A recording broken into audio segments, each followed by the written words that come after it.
오늘 함께 나눈 말씀 요한복음 16장 21절과 22절 말씀입니다. 요한복음 16장 21절에서 22절까지 오늘 말씀은 33절까지 쭉 보긴 할 텐데요. 우리가 읽는 것은 21절과 22절 두 말씀 우리 함께 보도록 하겠습니다. 우리 말씀 우리 혜인이가 읽었던 거예요. 제가 혜인이 내가 읽어주는 말씀 듣도록 하겠습니다.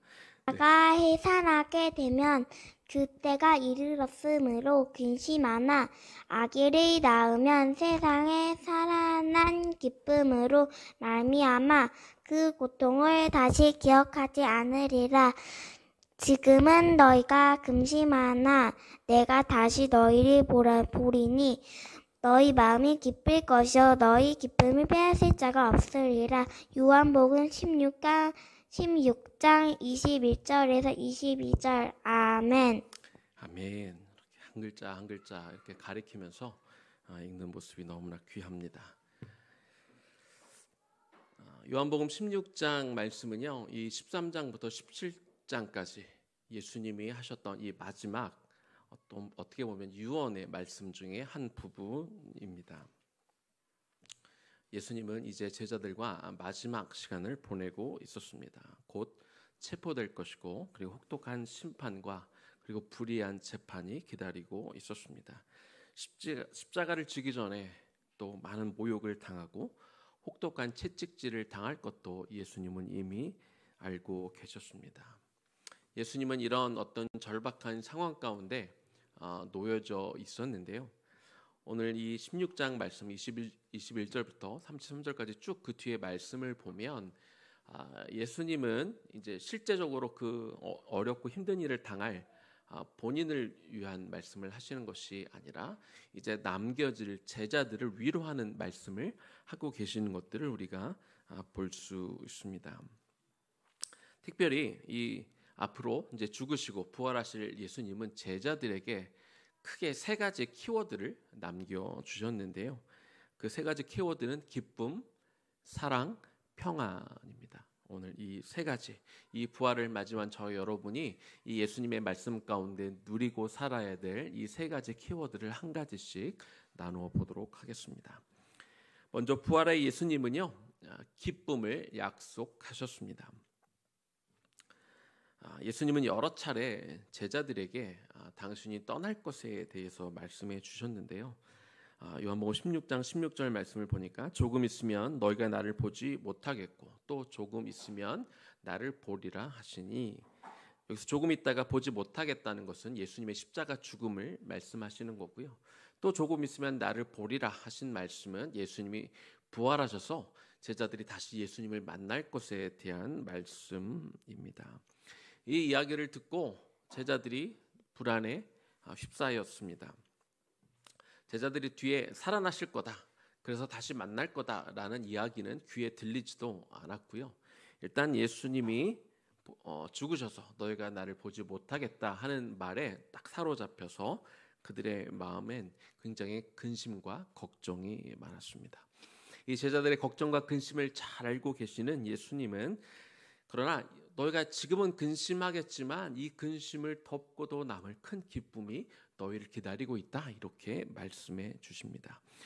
요한복음 16장 20절에서 22절까지 말씀을 제가 읽어보겠습니다. 내가 진실로 너에게 이르노니 너희는 곡하고 애통하겠으나 세상은 기뻐하리라. 너희는 근심하겠으나 너희 근심이 도리어 기쁨이 되리라. 여자가 해산하게 되면 그때가 이르렀으므로 근심하나 아기를 낳으면 세상에 사람 난 기쁨으로 말미암아 그 고통을 다시 기억하지 아니하느니라. 지금은 너희가 근심하나 내가 다시 너희를 보리니 너희 마음이 기쁠 것이요 너희 기쁨을 빼앗을 자가 없으리라. 예수님은 1차적으로 예수님의 십자가 죽으심으로 인해서 제자들이 애통하겠지만, 그러나 예수님의 부활로 인하여 예수님의 죽음이 생각나지 않을 만큼 큰 기쁨을 제자들이 누릴 것이다, 이렇게 말씀하셨습니다. 또한 이 말씀은요, 단순히 예수님의 십자가 죽음 그리고 부활만을 이야기하는 것이 아니라 장차 제자들이 예수님을 믿는 신앙 때문에 고통당하고 힘든 시간들을 많이 겪겠지만 그러나 후에는 이 고통, 근심, 이 아픔을 다 잊어버릴 만한 큰 기쁨이 반드시 그들에게 찾아올 것을 또한 그렇게 예언해 주는 그런 말씀입니다. 예수님은 이 고통과 이 기쁨을 여성이 해산하는 것으로 비유해서 설명하고 있습니다. 여성들이 당하는 고통 중에 제일 큰 고통이 해산의 고통이라고들 그렇게 이야기하는데요. 해산할 때 엄청난 아픔과 고통과 힘든 시간들을 겪지만 오늘 말씀에 써 있는 것처럼 아마도 엄마들은 아이를 낳는 순간 내가 언제 그렇게 진통하고 아파했느냐 싶을 만큼 새로운 생명을 얻은 것에 대해 기쁨이 너무 커서 오히려 그 고통과 아픔을 기억하지 못한다 이렇게 말씀하고 있는 것입니다. 왜냐하면 그 해산의 고통은 의미 없는 고통이 아니라 아이를 낳는 새로운 생명을 낳는 고통이기 때문에 그 고통이 기쁨으로 바뀌게 된다는 것이죠. 예수님의 십자가 죽음은요, 당시 제자들과 그리고 일반 백성들이 느낀 것처럼 저주받고 일방적으로 무기력하게 당한 것만은 아니었습니다. 십자가 죽음은 온 인류의 죄에 대해서 그 속죄를 이루어 사람들을 영원한 죽음에서 영원한 생명으로 옮길 수 있는 그 길을 열어내신 것이기 때문에 여인이 해산의 고통 이후 한 아이의 생명을 얻기에 그 고통을 기꺼이 감내한 것처럼 그리고 해산 이후 기쁨을 누리는 것처럼 예수님 또한 기꺼이 십자가 위에 그 고통을 감내하셨고 이후로 기뻐하셨던 것이죠. 마찬가지로 예수 그리스도를 믿고 따르는 성도는요, 우리에게 환난이 있고 분명히 핍박이 따를 것을 알아야 합니다. 그래서 예수를 믿는 믿음 때문에 우리 안에 근심이 분명히 있을 것도 미리 알고 있어야 됩니다. 그러나 예수님은 오늘 약속하시기를 그 고난과 근심과 아픔 뒤에는 그 고난과 근심과 아픔을 잊어버릴 만큼 큰 기쁨이 따라올 것이다. 저 여러분에게 약속해 주고 있는 것입니다. 그래서 우리는 반드시 기억해야 합니다. 성도로서 믿음을 지키느라 우리가 당할 수 있는 고통은 해산의 고통과 같은 것입니다. 의미 없이 당하고 있는 고통이 아니라 고통 후에 반드시 찾아올 큰 기쁨이 있기 때문에 우리가 그것을 우리가 믿음의 눈으로 바라보며 우리가 견딜 수 있는 것이죠. 어떤 교회 한 여자 집사님이 담석 수술을 해서 입원을 해서 담당 목사님이 그 교회 사랑방 여자 성도님들과 같이 신방을 갔다고 합니다. 이런저런 얘기를 나누다가 그 목사님이 그 여자 성도님에게 이렇게 물어보셨다고 그래요. 담석 수술을 하시느라 너무 많이 아프셨다고 얘기를 들었는데 집사님이 아이를 낳을 때 더 아프셨나요? 아니면 이번에 담석 수술을 하는 게 더 아프셨나요? 라고 이렇게 물으셨다고 합니다. 그 질문을 하고 나서 그 함께 오셨던 여자 집사님들 중에 몇 분이 담석 수술을 받은 분이 계셔가지고 본인들끼리 막 얘기를 하는데 나는 담석 수술할 때가 더 아팠어 라고 말씀하시는 분도 있었고 어떤 분은 아니야 해산할 때가 더 아팠어 라고 이렇게 서로 이야기를 하셨다고 합니다. 그런데 그날 수술을 받으셨던 그 여자 집사님은 뭐라고 말씀하셨냐면 저에게는 담석 수술이 더 아팠습니다 라고 그렇게 이야기를 했다고 합니다. 왜 그런가 목사님이 여쭤봤더니 담석 수술에 받을 때 그 고통은 아무 의미 없는 고통이었지만 해산할 때 그 고통은 의미가 있는 고통이었기 때문에 저에게는 아무 의미 없이 아팠던 담석 수술이 더 아팠습니다. 이렇게 대답을 했다고 합니다. 하나님은요, 믿음의 길을 가는 성도들에게 고난이 없는 삶을 약속하신 적이 없습니다. 예수님도 제자들에게 근심 없는 평안을 약속하시지 않으셨습니다. 오히려 예수를 믿는 그 신앙 때문에 그 믿음 때문에 큰 환난과 고통이 있을 것을 분명하게 말씀하셨습니다. 그러나 그 고통은 의미 없는 고통으로 끝나지 않는다는 것이죠. 해산의 고통처럼 의미 있는 고통이기 때문에 고통 뒤에는 반드시 기쁨이 있는 고통이 될 것을 우리에게 약속해 주고 있습니다. 우리가 부르고 있는 찬송가 96장 그 작사자가 누구라고 써 있냐면 민로아라고 쓰여져 있습니다. 언뜻 들으면 한국 사람 같은데 민로아 선교사님은 미국인 선교사님입니다.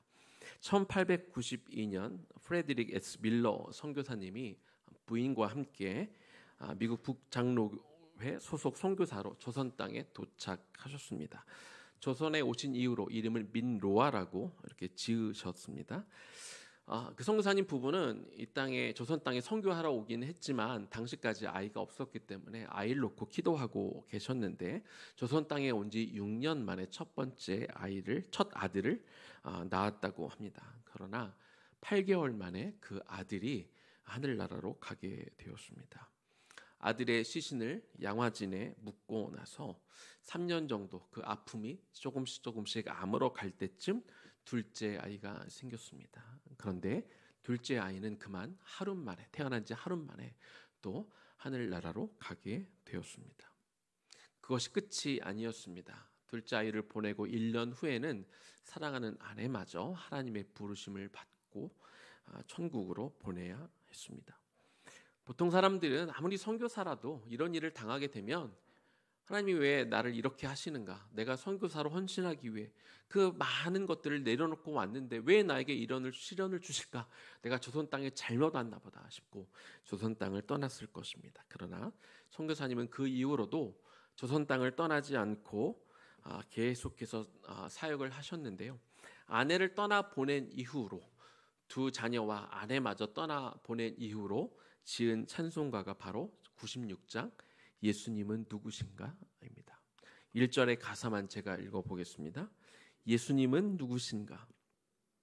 우는 자의 위로와 없는 자의 풍성이며 천한 자의 높음과 잡힌 자의 노임되고 우리 기쁨 되시네. 민로아 선교사님은 조선 땅에 오셔서 선교하는 중에 말로 닿을 수 없는 고통, 그냥 본토에 있었던 조선 땅에 있었던 사람들의 핍박이 전부가 아니라 두 아이를 잃고 또 사랑하는 아내마저 떠나 보내야 되는 큰 고통을 겪으셨지만 그 고통을 단순히 의미 없는 고통으로 여기지 않으셨습니다. 사랑하는 두 자녀와 아내는 먼저 하늘나라로 떠나 보내야 했지만 그것을 해산의 고통으로 여기셨고 조선 땅에서 1937년 45년을 선교사로 섬기시다가 청주 땅에 돌아가셨고 마지막 유언으로 자기를 청주 땅에 꼭 묻어달라고 유언하시고 그렇게 그 땅에 묻히셨습니다. 성도가 신앙을 지키며 살다 보면 내가 지킨 그 신앙 때문에 근심과 고통이 찾아오게 되어 있습니다. 그러나 그 근심과 고통은 반드시 기쁨으로 바뀌게 될 것입니다. 여러분의 인생 가운데 그 고통을 이겨내고 그 뒤에 찾아오는 그 기쁨을 여러분들 맛보시며 지금 당장 그 기쁨을 내가 맛보지 못한다 할지라도 믿음의 눈을 들어 그 기쁨을 맛볼 것을 믿음으로 받아들이며 그렇게 살 수 있기를 주님의 이름으로 축복합니다. 두 번째 키워드는요, 사랑입니다. 부활의 예수님은 하나님의 사랑을 약속하셨습니다. 제자들에게 기쁨을 주실 것을 약속하신 예수님은 이어서 제자들에게 예수님의 이름으로 하나님 아버지께 직접 기도하게 되면 하나님의 아버지는 예수님의 이름으로 구한 것 때문에 구한 것을 주시겠다 그렇게 가르쳐 주셨습니다. 요한복음 16장 24절의 말씀입니다. 지금까지는 너희가 내 이름으로 아무것도 구하지 아니하였으나 구하라 그리하면 받으리니 너희 기쁨이 충만하리라. 당시까지는 제자들이 예수님과 함께하고 있었기 때문에 하나님 앞에 특별히 뭘 구한다기보다 그들은 언제나 예수님 앞에 무엇을 구하면 되었습니다. 그러나 이제 예수님은 죽으시고 부활하시고 승천하셔서 제자들과 함께 있지 않을 예정입니다. 이 예수님은 기도는 하나님과의 어떤 통로인데 예수님이 승천하신 이후로 제자들이 직접 하나님 앞에 나와서 기도하면 특별히 이 중보자 되시는 예수 그리스도의 이름으로 기도할 때 하나님이 그 기도의 응답을 예수님의 이름으로 주시겠다 이렇게 제자들에게 또 저와 여러분에게 약속하고 있는 것이죠. 26절입니다. 그날에 너희가 내 이름으로 구할 것이요 내가 너희를 위하여 아버지께 구하겠다 하는 말이 아니니, 이제는 너희가 직접 구하는 것이고 내가 예수님이 너희를 위해서 아버지께 구하지 않겠다라고 말씀하고 있습니다. 우리가 잘못하면 이 말씀을 오해할 수 있는데요, 예수님이 더 이상 우리를 위해 중보하지 않겠다 이런 말씀을 하고 계신 게 아닙니다. 로마서 8장 34절에 보면 예수님은 저와 여러분을 위해 지금도 중보하고 계신다 이렇게 말씀하고 있지요. 그런데 예수님이 지금 26절에서 하신 말씀은 저와 여러분에게 매우 중요한 의미를, 중요한 사실을 알게 해주십니다. 성령이 임재하시기 전에는 예수님이 저와 여러분을 위해 직접, 당시 제자들을 위하여 직접 기도하셨지만, 그러나 예수님이 부활 승천하시고 그리고 성령님이 오신 이후로는 이제 그 지성소와 성소 사이를 가로막고 있던 그 텐트가 완전히 다 찢어졌기 때문에, 그래서 죄인이었던 우리가 예수님의 특별한 도움을 받지 않고도 하나님 앞에 직접 나가서 기도할 수 있다. 예수님은 이 말씀을 하고 있는 것입니다. 이것은 제자들로 대표되는 성도들을 향하신 하나님의 특별한 사랑을 보여주고 있습니다. 워낙은 죄가 있는 사람들은 하나님 앞에 직접 나가는 것이 금지되어 있었습니다. 그래서 구약시대 내내 그들은 직접 하나님 앞에 나와서 제사를 드릴 수 없었고 오직 제사장을 통해서만 제사를 드렸습니다. 그러나 예수님의 죽음과 그리고 부활 이후로는 이제는 각 성도들마다 스스로 하나님 앞에 담대하게 직접 나가서 구할 수 있게 되었다는 것이죠. 요한복음 16장 27절입니다. 이는 너희가 나를 사랑하고 또 내가 하나님께로부터 온 줄 믿었으므로 아버지께서 친히 너희를 사랑하심이라.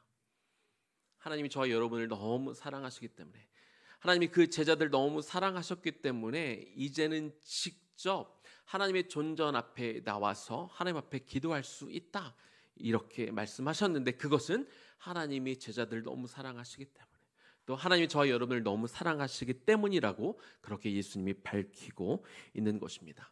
많은 분들이 하나님에 대해서 오해하십니다. 하나님은 진노하시는 하나님, 심판하시는 하나님으로 우리가 생각하기 쉽고, 예수님이 십자가를 지셨기 때문에 그 분노의 하나님이 용서의 하나님으로 바뀐 것으로 생각할 수 있습니다. 그러나 예수님이 십자가를 지신 것은요, 이것은 하나님이 처음부터 저와 여러분을 사랑하셨기 때문에 그렇습니다. 이것은 하나님의 계획이었지, 심판을 내리고자 하는 그 하나님의 마음을 예수님이 십자가를 지셔서 하나님의 마음을 바꾼 게 아니라는 것이죠. 이것은 애초부터 하나님이 가지셨던 우리를 사랑하시는 하나님의 계획이셨던 것입니다.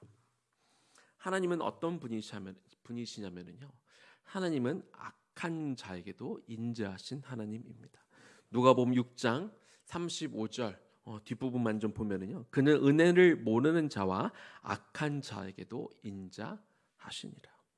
하나님은 은혜를 모르는 사람에게도 악한 자에게도 인자하신 분이라고 분명히 예수님은 말씀하고 있습니다. 이렇게 악한 자에게도 인자하신 분이거늘 당신의 그 제자들을 향한 하나님의 사랑이 얼마나 크겠습니까?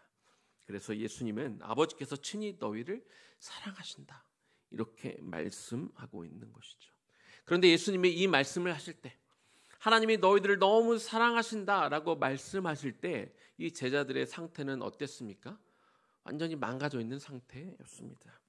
3년을 따라다니며 예수님으로부터 직접 배웠지만 그들의 믿음의 수준은 아주 형편없었습니다. 이제 곧 예수님이 체포되면 그들은 예수님을 부인할 것입니다. 예수님을 배반할 것입니다.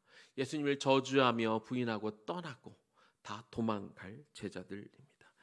수제자라고 하는 베드로가 예수님을 3번이나 부인하고 떠났다면 다른 제자들의 상태가 어느 정도일지 뻔하지 않겠습니까? 예수님의 십자가 죽음을 경험해 보며 그들은 자신들의 믿음이 얼마나 형편없었는지 깨닫게 되고, 자기들 스스로에게 실망하여 모든 것들을 내려놓고 원래 직업으로 돌아가겠다, 그냥 물고기를 잡겠다, 고향으로 돌아갔습니다. 그것을 아시는 예수님은요, 제자들에게 미리 말씀해 주고 있습니다. 하나님은 여전히 너희를 사랑한다. 미리 말씀해 주고 있는 것입니다.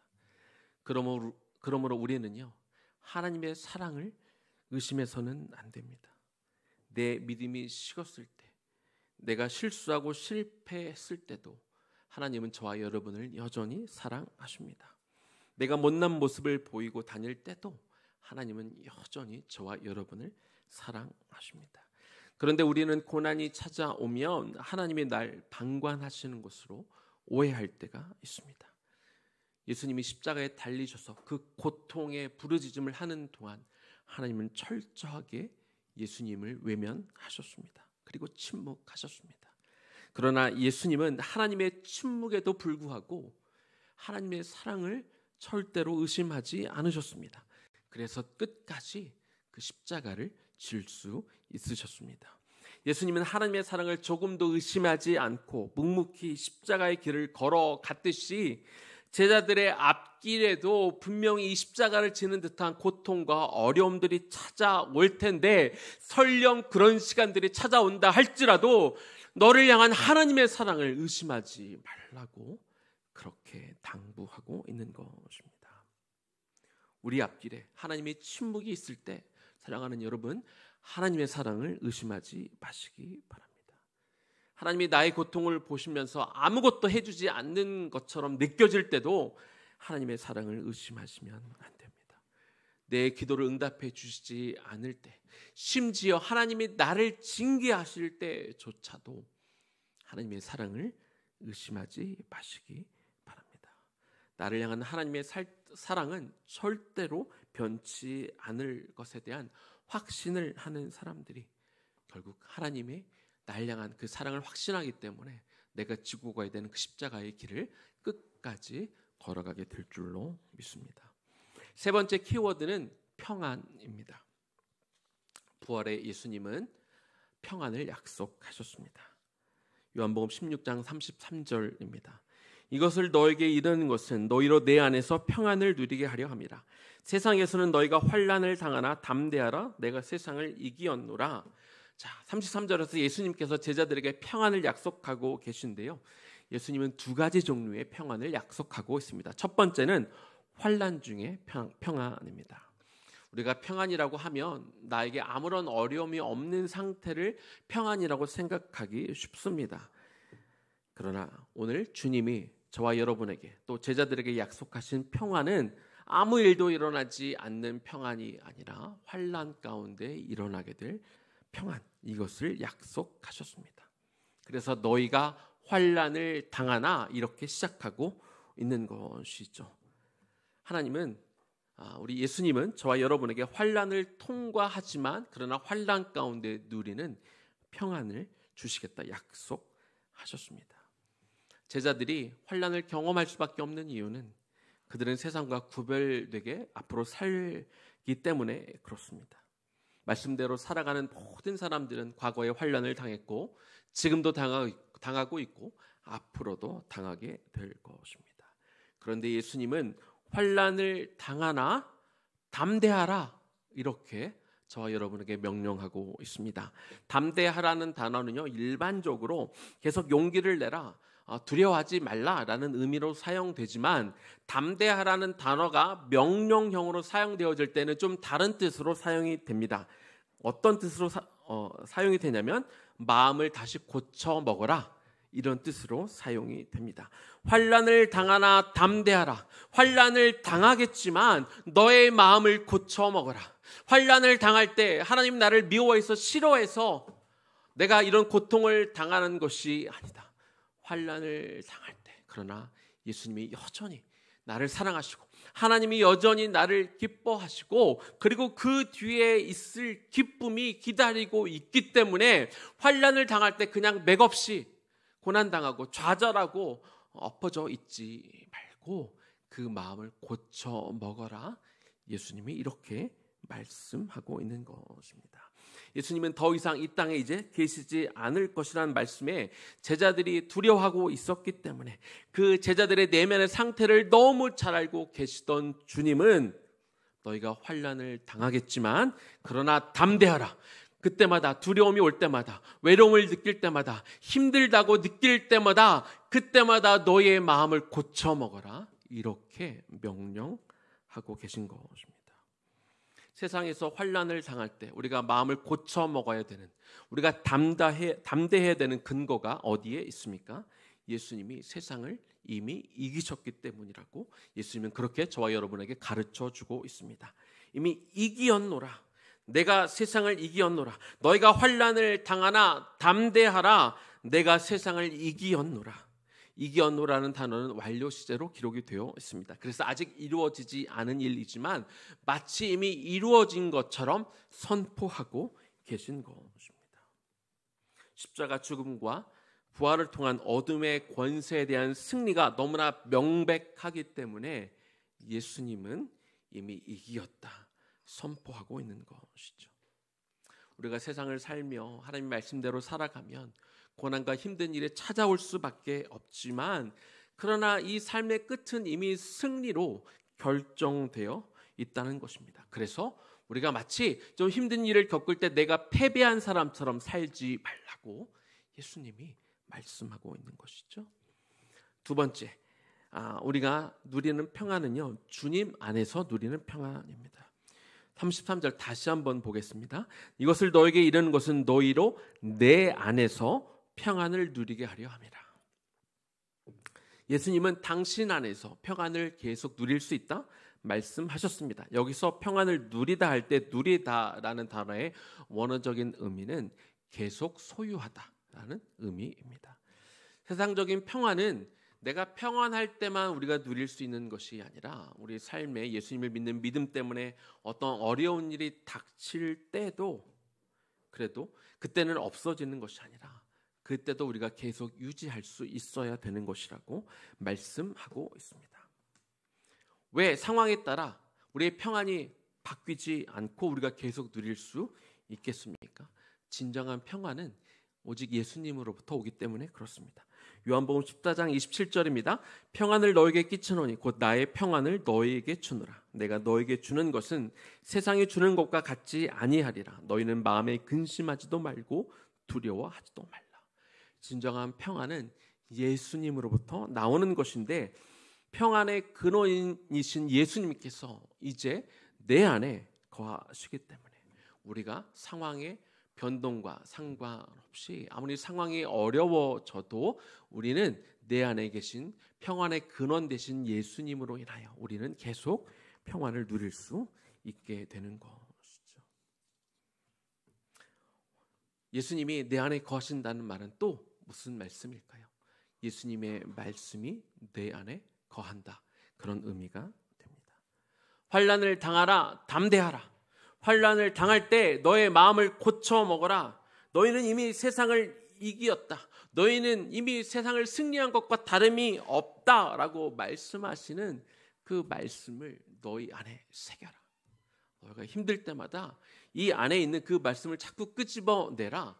이 말씀이 너희와 항상 함께 있을 때 너희는 어떠한 어려운 상황이 찾아와도 너희의 평안을 누구도 빼앗을 수 없을 것이다. 그렇게 말씀하고 있는 것입니다. 예수님의 말씀이 아무리 사실이어도 저와 여러분이 그 말씀을 믿지 않으면 무슨 의미가 있겠습니까? 그래서 우리는 계속해서 말씀을 읽고 묵상하고 그것들을 내 가슴에 새기며 그 말씀을 늘 끄집어내어 읽고 묵상함으로 그 예수님의 말씀이 나의 말씀이 되어 내 안에 계신 그 평안의 주님으로 인하여 우리가 어떤 상황에 처하든지 늘 평안을 우리가 유지할 수 있는, 계속 소유할 수 있는 저와 여러분들 되기를 주님의 이름으로 간절히 축원합니다. 이제 말씀을 마무리하겠습니다. 너무 사랑했고 그래서 모든 것을 내려놓고 예수님을 쫓았던 제자들에게 예수님의 십자가 죽음에 대한 예고는 제자들의 모든 것이 다 무너지는 것 같은 그런 절망을 가져다 주었습니다. 그러나 십자가 죽음을 앞두고 계신 예수님은요, 반드시 부활할 것을 알고 계셨기 때문에 제자들을 향하여 기쁨과 하나님의 사랑과 그리고 평안을 약속해 주셨습니다. 하나님이 제자들에게, 예수님이 제자들에게 허락하신 이 세 가지 선물, 기쁨과 그리고 사랑과 이 평안, 이 세 가지는 제자들에게만 허락된 것이 아니라 이 부활의 예수 그리스도를 믿는 저와 여러분에게도 허락된 그런 선물인 것이죠. 이 세 가지 선물을 우리가 받았는데 우리가 어떻게 이 세 가지 선물을 우리가 꺼내 쓸 수 있을까요? 그것은 기도입니다. 우리 안에 어떤 절망적인 상황, 힘든 상황들이 들어왔을 때 예수님이 우리에게 주신 이 세 가지 약속을 기억하고 우리가 기도하게 되면 우리가 그것을 꺼내서 쓸 수 있게 되는 것이죠. 그러면 우리도 이 험한 세상에서 세상을 넉넉히 이기게 되는 것입니다. 마지막으로 제가 이 세 가지 정리하고 말씀 마무리하겠습니다. 예수님은 우리가 지금 설령 어떤 고난을 겪고 있다 할지라도 그 고난을 잊을 만한 더 큰 기쁨을 약속하셨습니다. 해산의 고통처럼 우리가 주님의 뜻에 따라 겪고 있는 이 고통은 아무런 의미 없는 고통이 아니라 나중에 큰 기쁨으로 우리에게 다가올 것입니다. 하나님은 저와 여러분에게 우리가 연약한 모습을 보일 때, 때로 넘어질 때, 그때도 우리를 변함없이 사랑할 것을 약속하셨습니다. 그리고 변함없이 우리를 기다려주시며 예수 그리스도의 핏값으로 구해내신 당신의 양들을 여전히 우리에게 맡기시고 저와 여러분에게 하나님의 뜻과 목적을 이루며 살도록 계속 독려해 주고 계십니다. 하나님이 여전히 우리의 모습과 상관없이 저와 여러분을 지금도 사랑하시기 때문에 그렇습니다. 세 번째, 환난 가운데 누릴 평안을 약속하셨습니다. 그래서 환난 가운데 담대하라. 너무 두려워하지 말라. 걱정하지 말라. 마음을 고쳐먹어라. 그리고 너희는 이미 승리했다는 것을 알아라. 그 주님 안에서 평안을 누려라. 지금까지 들은 예수님의 모든 말씀을 떠올리고 기억하면서 이 평안을 계속 소유하라.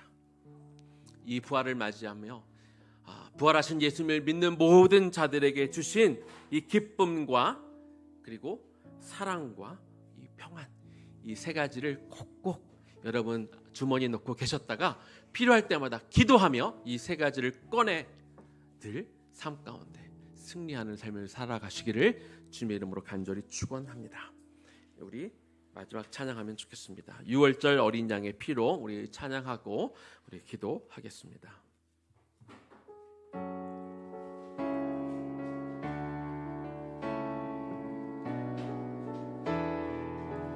6월절 어린 양의 피로 6월절 어린 양의 피로 나의 삶의 문이 열렸네.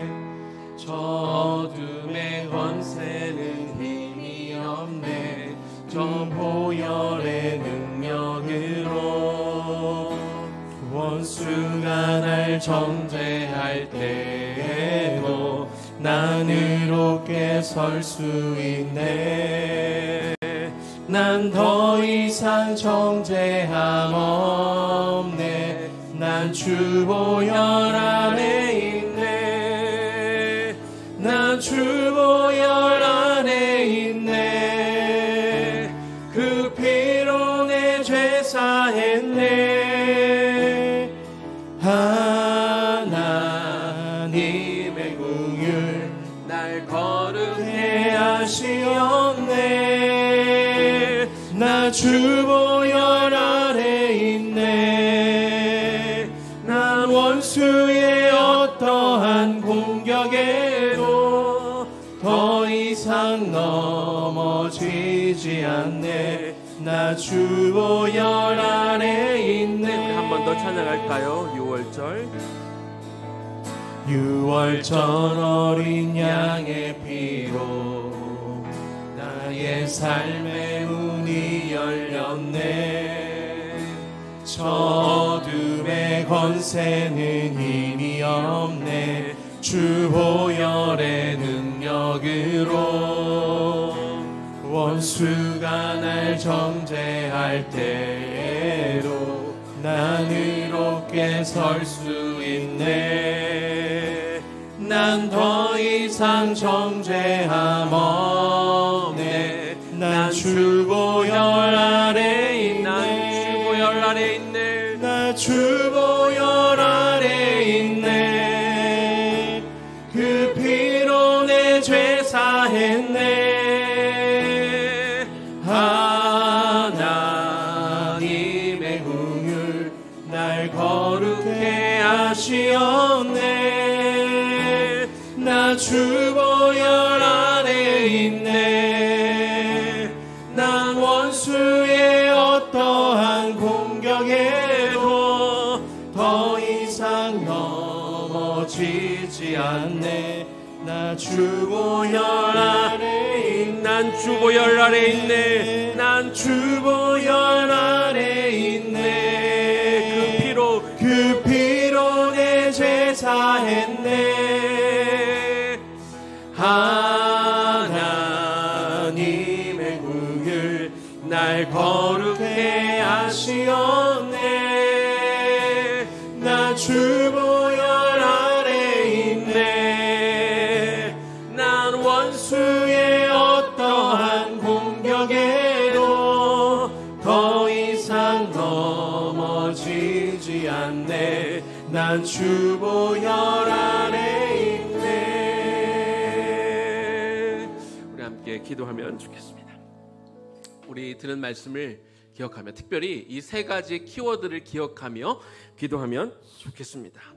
우리 주님은 아무 문제 없는 어떤 평안을 약속하신 게 아닙니다. 고난을 우리가 반드시 받게 되어 있습니다. 그러나 우리가 받고 있는 고난, 어려운 일들은 의미 없는 고난이 아닙니다.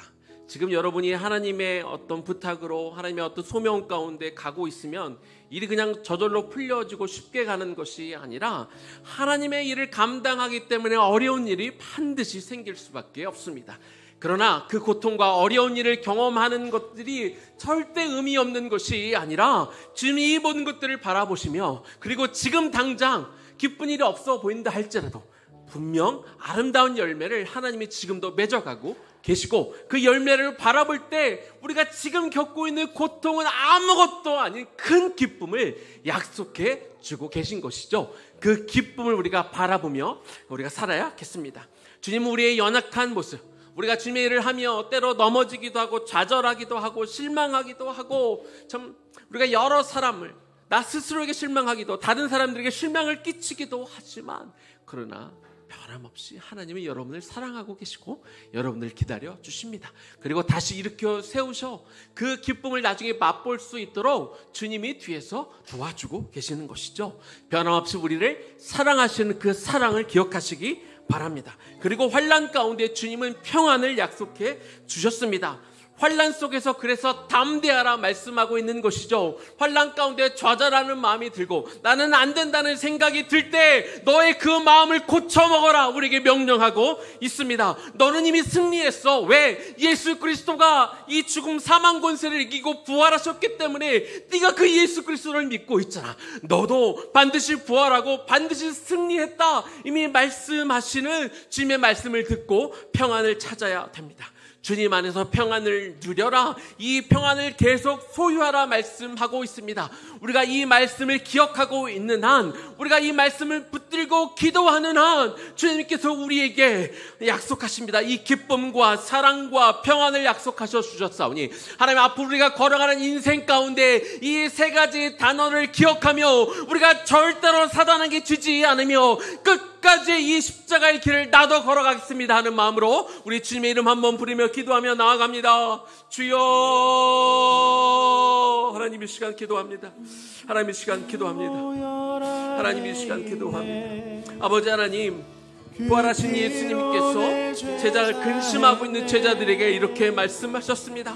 너희가 고난을 당하고 너희가 아픔을 당할 수 있지만 그러나 큰 기쁨이 있을 거야. 그것들을 분명히 약속하여 주셨습니다. 따라서 지금 우리가 겪고 있는 이 모든 일들은 분명 해산의 고통과 같은 것이죠. 지금은 고통이 있고 지금은 아프지만 그러나 그 뒤에 생명을 잉태했을 때 그 고통을 다 기억하지 못하는 것처럼 우리가 지금 하고 있는 일, 우리가 이 일을 경험하며 겪고 있는 일을 우리가 그 귀한 열매를 맺게 될 때 우리 기쁨이 너무나 커서 우리가 과거에 겪었던 일들 정도는 아무것도 아닌 걸로 분명히 우리가 넘어갈 수 있게 될 줄로 믿습니다. 그래서 그 기쁨을 우리 믿음의 눈으로 바라보고 나에게 누릴 그 충만한 기쁨을 우리가 생각하며 그것들을 믿으며 나아가게 하여 주시옵소서.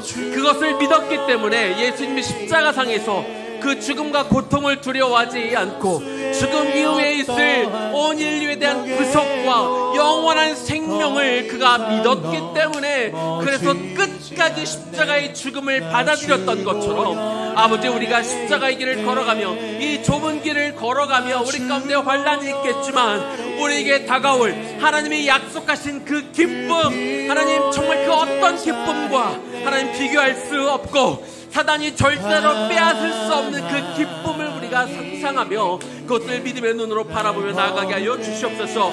이러한 일을 하는 데 있어서 우리가 때로 연약합니다.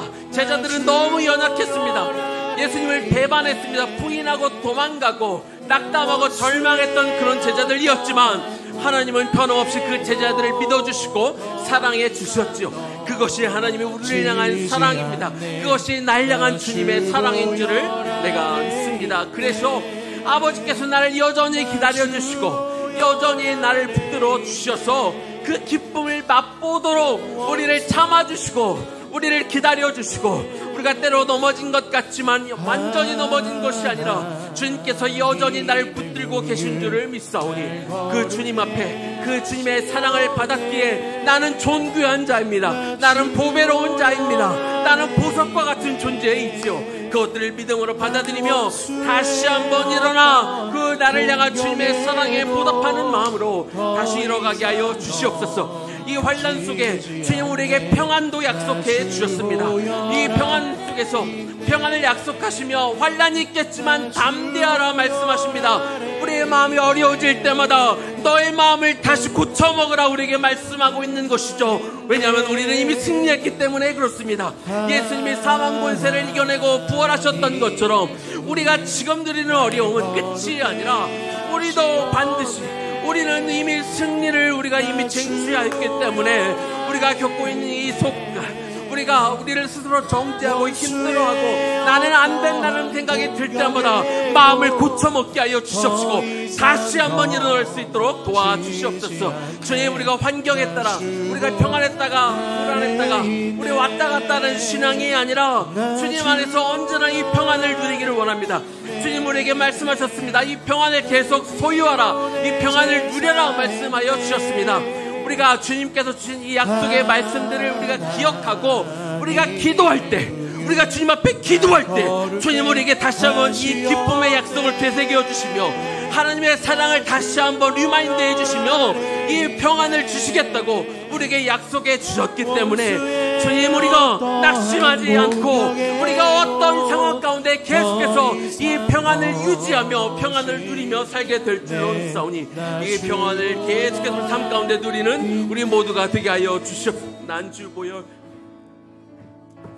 난 주보혈 안에 있네. 그 피로 내 죄 사했네. 하나님의 긍휼 날 거룩해 하시었네. 나 주보혈 안에 있네. 난 원수의 공격에도 더 이상 넘어지지 않네. 난 주보혈 아래 있네. 난 주보혈 아래 있네. 난 주보혈 아래 있네. 그 피로 내 죄 사했네.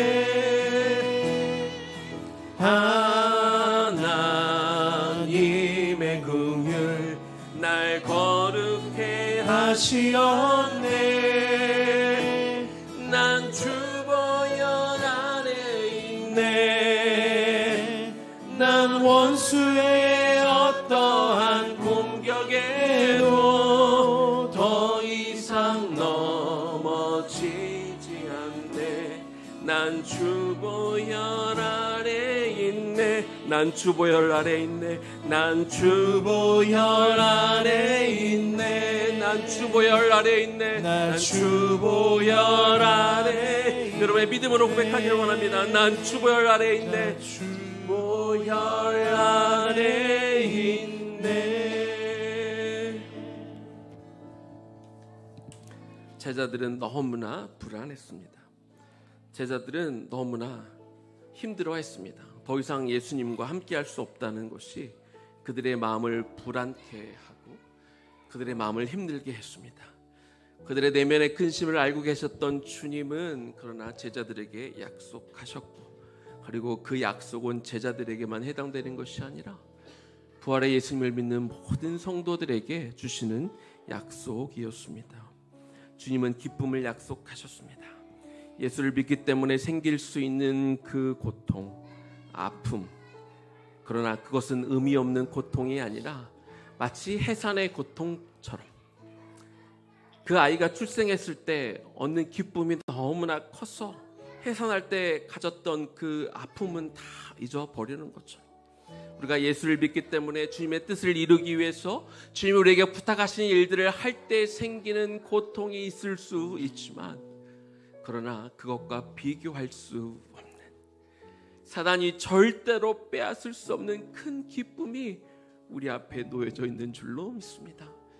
때로 우리가 마음이 연약하고 힘들어서 그 기쁨이 눈앞에 보이지 않을 수 있지만, 주님은 우리에게 믿음의 눈을 뜨게 하여 주셨어. 우리 앞에 놓여져 있는 큰 열매들과 그 열매들을 맛볼 기쁨을 우리 영으로 느끼고 보게 하여 주셔서 그 기쁨을 향해서 우리가 오늘도 달려가게 하여 주시옵소서. 우리가 때로 제자들처럼 충분하지 못해서, 우리가 연약해서 우리가 죄를 짓기도 하고, 때로 우리가 주님의 일을 향해 가다가 좌절하여 넘어져 있기도 하지만, 우리 하나님은 약속해 주셨습니다. 그럴 때 너는 왜 그거밖에 못해? 너는 어떻게 그것밖에 못 되니? 우리를 질책하고 정죄하시는 분이 아니라 우리가 다시 설 수 있도록 주님 기다려 주시고, 여전히 우리를 격려해 주시고, 우리가 이렇게 죄를 짓고 때로 우리가 주님을 배반하고 있음에도 불구하고 주님은 기다려 주시며 당신의 핏값으로 산 영혼들을 우리에게 맡기시고, 여전히 우리의 삶을 통해 당신의 뜻과 그 목적들을 이룰 수 있도록 격려해 주시는 그 아버지의 사랑을 우리가 오늘 이 시간에도 느끼며 우리가 돌아갈 수 있기를 소망합니다. 주님, 우리에게 또 평안을 약속해 주셨습니다. 그 평안은 환난 속의 평안이지요. 환난 가운데, 힘들 가운데, 못해 먹겠다, 나는 더 이상 안 되겠다, 나한테는 이것이 아닌가 봐 라고 생각이 들 때, 사단이 여러 가지 말들로 우리를 유혹할 때마다 주님, 우리가 마음을 다시 고쳐 먹을 수 있도록 도와주시옵소서. 우리는 이미 승리했습니다. 부활하신 예수님이 사망 권세를 이기고 이미 승리를 선포하시며, 우리의 승리 또한 이미 선포하신 것처럼 우리는 결코 지지 않고 우리는 승리했음을 믿음의 눈으로 바라보며 그것 때문에 우리가 늘 담대할 수 있도록 도와주옵시고, 주님 안에서 늘 평안을 누리게 하여 주옵소서. 이 평안을 환경에 따라 왔다 갔다 하는 평안이 아니라 늘 주님 주시는 평안이 우리 가운데 있게 하여 주옵소서.